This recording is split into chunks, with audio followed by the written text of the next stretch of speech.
මේ දවස්වල ලංකාවට දැනෙන අවුරශ්මිය ගැන ඔයාට අමුතුවෙන් කියන්න ඕනේ නැහැ. ඒත් මේ අවුරශ්මිය දරාගෙන ලෝක සාමය පතාගෙන මහා මාර්ග දිගේ වඩින ඒ උතුම් මහා සංඝරත්නය දිහා මොහොතක් බලන්න. අපි අපේ කලින් වීඩියෝවෙන් කතා කළා ආලෝක කියන සුනකයා ගැන වැරදි විදිහට අර්ථකථනය කරලා අන්තර්ජාලය තුළ අපහාස කරමින් සමහර අය කොච්චර අකුසල් රැස් කරගන්නවද කියලා. ඝෝෂක සිටුතුමාගේ කතාවත් එක්කම අපි ඒ ගැන දීර්ඝව පැහැදිලි කළා. ඔයා තාමත් මේ වීඩියෝ බැලුවේ නැත්නම් මේ වීඩියෝවේ උඩින් දිස්සෙන කාඩ් එකෙන් ගිහින් ඔයාට පුළුවන් මේ වීඩියෝව බලන්න.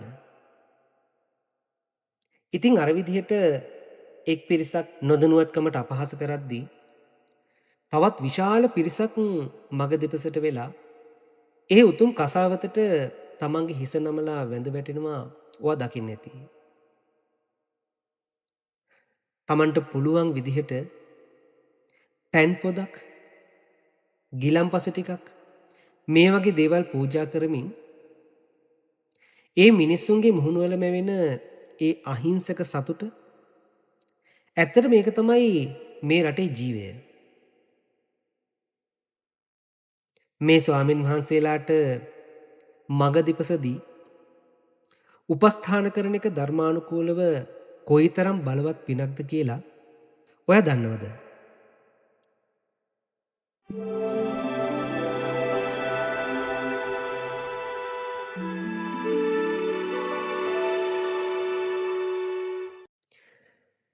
බුදුරජාණන් වහන්සේ දේශනා කරලා තියෙන්නේ මේ ලෝකේ පින් කරගන්න තියෙන උතුම්ම කෙත එහෙමත් නැත්නම් අනුත්තරම් පුණ්‍යක්ඛෙත්තම් වෙන්නේ මහා සංඝරත්නය කියලා. උන්වහන්සේලා තමයි දුර බැහැර ඉඳගෙන ගෙනත් පූජා කරන්න සුදුසු ආගන්තුක සත්කාර ලබන්න සුදුසු උතුමන් වහන්සේලා වෙන්නේ. අද මේ පාරේ වඩින ස්වාමින් වහන්සේලා අවුරශ්මියෙන් වගේම ශාරීරිකව කොයිතරම් වෙහෙසකට පත් වෙනවද නැද්ද? ඉතින් ඒ වෙහෙස නිවන්නට ඔයාට පැන් පොදක් එහෙම නැත්නම් ගිලම්පස ටිකක් මේ වගේ දේවල් උන්වහන්සේලාට පූජා කරන්න පුළුවන් නම් ඒ පූජාවන් පූජා වෙන්නේ අනේ උතුම් පුණ්‍යක්ෂේත්‍රයට. ධර්මයේ ඊට පැහැදිලිව දේශනා කරලා තියෙනවා සංඝේ දින්නම් මහ ඵලං. සංඝයා වහන්සේලා උදෙසා පූජා කරන දේ මහත්ඵල මහානිසංසගෙන දෙනවා කියලා. ඔයා දන්නවා අතීතයේ බිම්බිසාර රජතුමා බුදුන් ප්‍රමුඛ මහා සංඝරත්නයට සිව්පසෙන් උපස්ථාන කරලා මහා පින් කන්දරාවක් රැස් කරගත්තා කියලා. ඉතින් අද මේ සාමපාගමනේ වඩින ස්වාමින් වහන්සේලාටත් අපිට පුළුවන් නම් පැන් පොදක් ගිලම්පස ටිකක් මේ වගේ දේවල් පූජා කරන්න ඔයා චුට්ටක් හිතන්න අපිටත් ඒ පිනම නේද රැස් වෙන්නේ. ඒ නිසා ඔයාටත් පුළුවන් මේ උතුම් අවස්ථාවට සහභාගී වෙලා ඒ උතුම් පින ඔයාගේ විමුක්ති මාර්ගයට එකතු කරගන්න. සමහර විට අපිට මේ වගේ දුෂ්කරව සිල් රකින්න භාවනා කරන්න කාලයක් නැති වෙන්න පුළුවන්.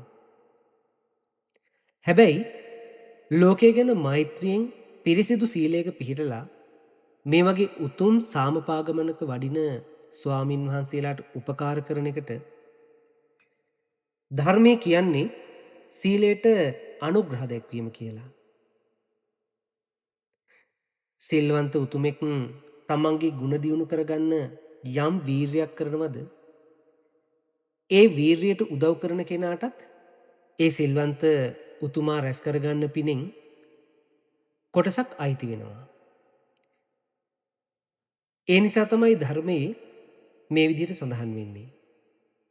අභිවාදන සීලිස්ස නිච්ඡං වද්ධා පචායිනෝ චත්තාරෝ ධම්මා වඩ්ඩಂತಿ ආයු වන්නෝ සුඛම් බලං. සිල්ලතුන්ට වඳින නිරන්තරයෙන්ම වැඩිහිටියන්ට සහ ගුණවතුන්ට ගරු කරන කෙනාගේ ආයුෂය, වර්ණය, සැපය සහ බලය කියන කරුණු හතරම දිනෙන් දින දියුණු වෙනවා කියන එක තමයි මේකේ අර්ථය වෙන්නේ. ඇයි අපි මේ ස්වාමින් වහන්සේලාට වඳින්නේ? එතකොට ඇයි අපි මේ තරම් මහන්සි වෙලා උන්වහන්සේලාට උපස්ථාන කරන්නේ?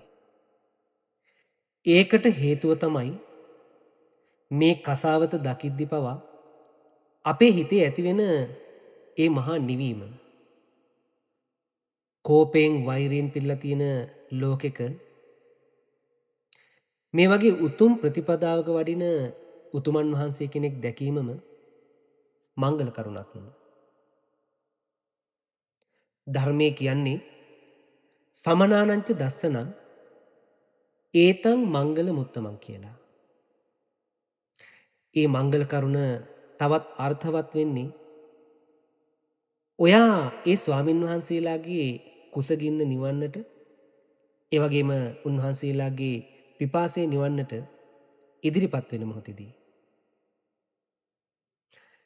ඒ නිසා බොහොම මෛත්‍රියෙන් සහ කරුණාවෙන් මම ඔයාගෙන් ඉල්ලනවා, අනුන්ගේ අඩුපාඩු හොය හොයා අකුසල් රැස් කරගන්න මිනිසුන්ගේ ගොඩට අනේ ඔයා නම් වැටෙන්න එපා.